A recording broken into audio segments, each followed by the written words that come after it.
तो नहीं हो पाया, लेकिन क्या विपक्ष के सवाल जायज हैं क्या, और क्या ये जेन्युइन कंसर्न है जिसे प्रधानमंत्री नरेंद्र मोदी डोनाल्ड ट्रंप के सामने एड्रेस करते हुए और रेज अप करते हुए दिखेंगे? और ये होना चाहिए क्या? मैं आप ही से पूछ रही हूं।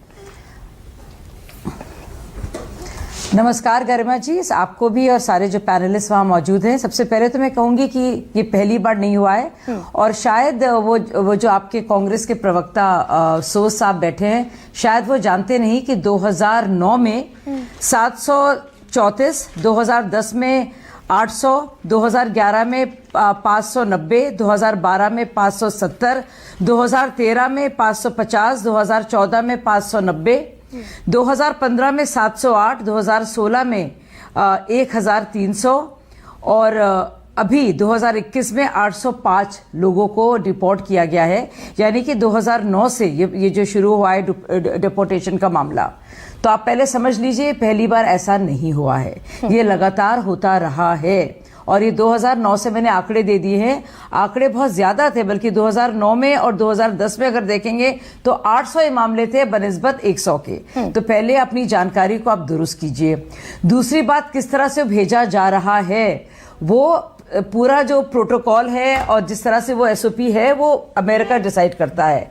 तीसरी बात आपने कोलंबिया की। हम अब भारत की बात करें, हम जैसे कि आपको बहुत अच्छे लगते हैं बांग्लादेशी इन्फिल्ट्रेटर्स या घुसपैठी आते हैं रोहिंग्या, भारत की पॉलिसी किसी भी तरह के अवैध इन्फिल्ट्रेशन के खिलाफ है।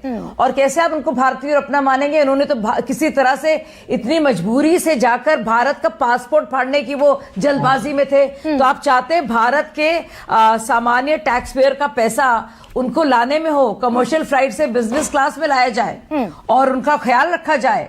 वो जो भारत से भागना चाहते थे, इतना ज्यादा भागना चाहते थे कि पूरी जमा पूंजी उन्होंने अपनी इसमें लगा दी और करोड़ों रुपए देकर वो भाग रहे हैं ताकि सिर्फ भारत का तिरस्कार हो और भारत का पासपोर्ट वो फाड़े ताकि किसी तरह से अमेरिका में आए। नहीं शाजिया, लेकिन भारत सरकार ने ड्रीम उनके दिमाग में ना, मेरी सारी जानकारियां दुरुस्त हैं शाजिया, लेकिन मैं नहीं, मुझे वो नहीं, आप बहुत देर नहीं, मैं बिल्कुल नहीं सुनूंगी, खत्म करने दीजिए। बिल्कुल नहीं, मैं खत्म करूंगी अपनी बात को। अमेरिका तय करेगा। अरे भाई, ये डिपोर्ट करने का जो वे ऑफ डिपोर्टेशन है, अरे भाई डिपोर्टेशन का, ये अमेरिका तय करेगा, जैसे इंडिया तय करेगा, बिल्कुल करेगा, प्रभु राष्ट्र होने के नाते हम तय करेंगे। अरे हमारी जमीन पर किस देश का, मुझे अच्छा नहीं लगता आपकी चैनल पे आना, आप लगातार बोलती है।